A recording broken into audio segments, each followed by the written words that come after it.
And there was this stunning security breach. Secret Service now says it's working with Scotland police to track down a paraglider who flew into unauthorized airspace near President Trump. Look at this video. It shows you just how close he was able to get to the president while he was at Turnberry, the golf resort. This was last night. We're told the Greenpeace protester was flying a banner that read Trump well below par, #resist. Phil Black is in the city of Edinburgh, where protests are happening there right now. Phil, what are people there saying to you about their reasoning for being there? Christy, I'm standing in this park in the middle of Edinburgh, the Scottish capital, surrounded by thousands of people who repeatedly say that Donald Trump is not welcome here. The main reason is that they simply don't like his policies. They disagree with what he has to say on things like immigration, climate change. They disagree, they say, with what they believe to be his attitudes towards women. So thousands of people here, and of course the unmissable thing behind me over my shoulder is the baby Trump balloon. It is also here. After flying over London during those protests yesterday, it was deflated, loaded aboard an overnight train, transported up here, and it's now been brought here for these protests as well. Its tour of the UK has also continued. The crowds here have been marching through the streets of Edinburgh today. The atmosphere, very much like London and Glasgow yesterday, it's festival-like. It's pretty happy, even though some of the chants, some of the messages and banners and things that have been carried here are pretty blunt and to the point. And as I say, the overall message is that there are many people here in Scotland who don't want Donald Trump to be here and to be honoured in the UK in the way that he has been. You mentioned that daring airborne protester at Turnberry at the Trump Golf Resort there. Well, on the ground today around the security perimeter, there are smaller protest groups trying to make themselves heard, trying to shout out to the president as he's making his way around the course there today. Victor, Christie, back to you. All righty, Phil Black, thank you so much. Now, President Trump is not planning to cancel his meeting with Vladimir Putin in Helsinki. That's despite many lawmakers asking or demanding that he do so after the Mueller team indicted 12 Russians for meddling in the presidential election in 2016. It's not unusual for a U.S. president to cancel a summit with Russia. In 2013, President Obama canceled his meeting with Putin after Russia granted asylum to Edward Snowden. CNN international diplomatic editor Nick Robinson is live in Helsinki this morning. Nick, the first question to you is about the interference after this indictment. We know the president will talk about it with him, and he's framed it that he will ask him firmly. What are we hearing so far from the Russians? Well, the Russians, perhaps unsurprisingly in this situation, are just pushing back completely right across the board. They're saying, look, there's no evidence for this.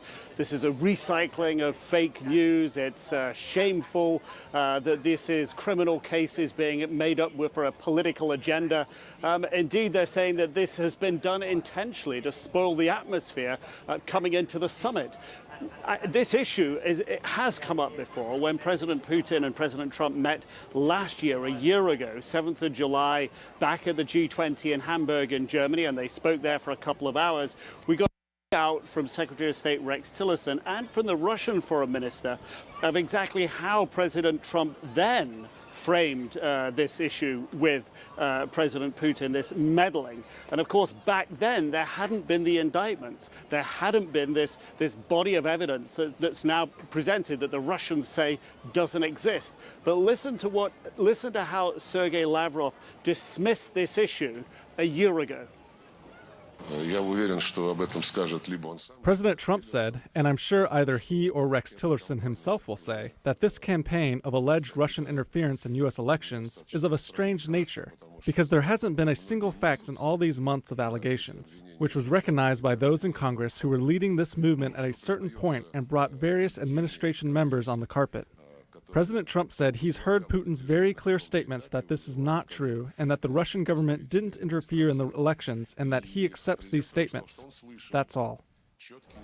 So this brings us to two issues here, Victor and Christy. One issue is how President Trump frames it, and we heard from Sergei Lavrov there, and we later learned more, that President Trump sort of framed this, he framed it in the terms of there isn't evidence.